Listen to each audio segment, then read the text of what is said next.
Hey guys, my name's Jess Pritchard and today I'm going to talk to you about why I create art for free. Now, let me just pause there for a second. As someone who likes to create art and constantly gets asked to create art for free by various charities and organisations, and they come along and they're like, "Hey, I see what you do. Please may you spend hours and hours and hours and hours of your time creating something for us and we'll get all the money and you can just go on with your life." But in all of those requests, sometimes, occasionally, I do say yes. So, as I get all these requests, how do I choose which ones to draw for? Now, the answer is so much simpler than you might think.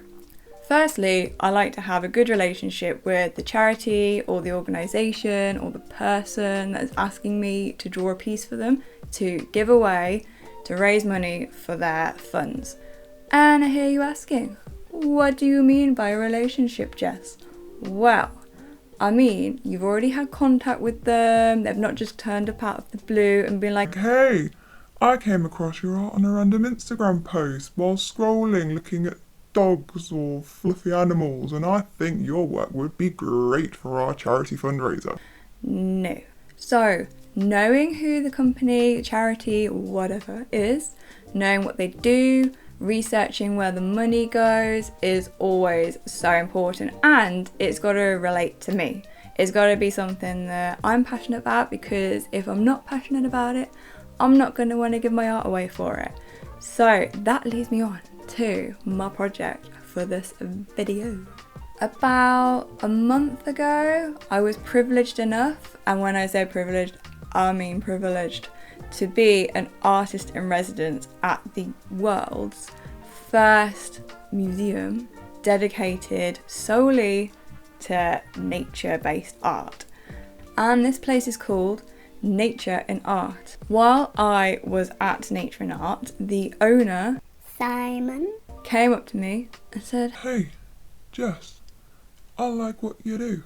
We've got a new thing going on where I give each artist a postcard and they draw on the back of it and then we, the gallery, sell that to raise money."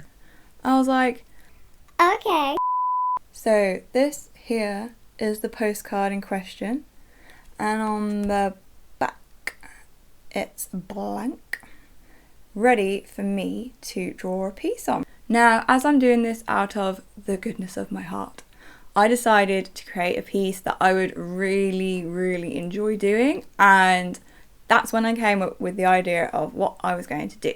So my favourite animals in the world are African hunting dogs, or African wild dogs, or African painted dogs, and all the other many names that they have. Now, the only problem is I very rarely currently work on white paper.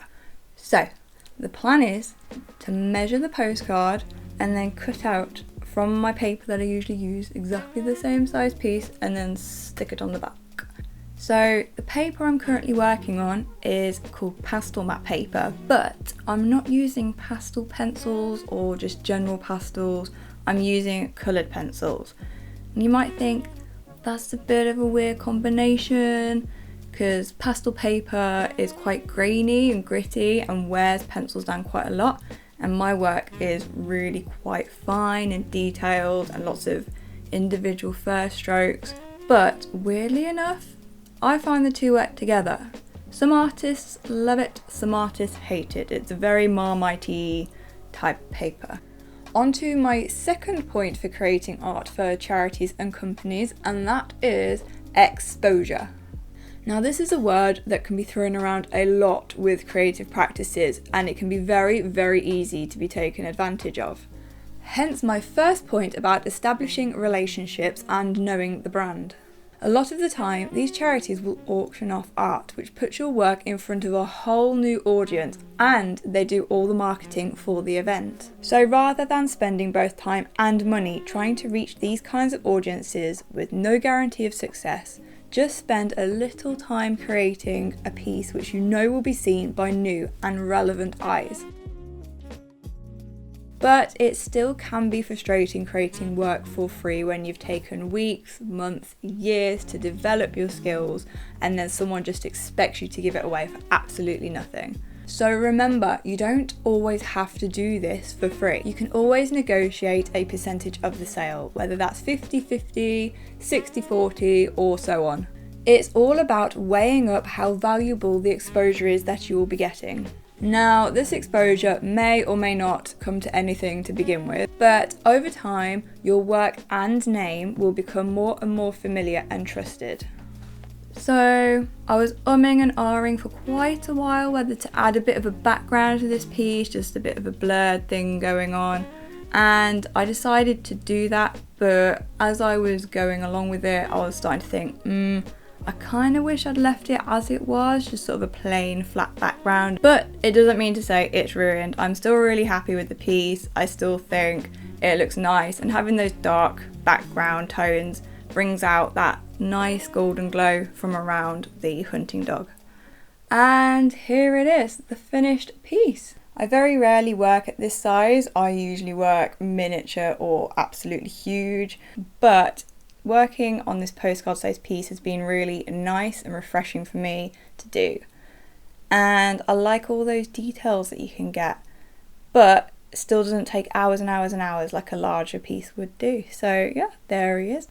All that's left to do now is to spray this with fixative, which I do with all of my pieces that I draw on pastel matte because it will prevent it from smudging, and then stick it to the back of this postcard and go and drop it off at Nature and Art.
So here I am at Nature and Art behind me, and I'm here to drop off my piece, which I do like to do in person. It's taken me about an hour to get here, and it's just a little bit more personal dropping it off, and you get a better relationship with people when you do that. So I'm going to take it in now, and hopefully they will like it.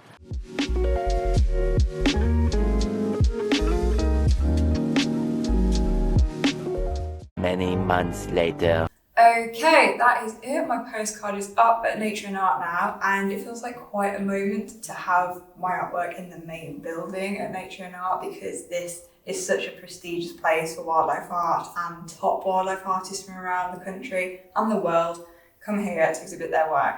And all these postcards are done by amazing artists. So to be among them feels absolutely amazing. So all these postcards have been sold, and the money from that is going towards the gallery to keep it running, as it's volunteer only. And to have helped towards that and be a part of that feels really great to keep this place running. So if you're ever nearby in the Gloucester area, please come visit Nature and Art, because it's a lovely building to come into. If you've liked this video, please like and subscribe, and watch my next one. See you later. I don't know what I'm doing. It's all about weighing up how valuable... What am I saying? I don't know what I'm saying.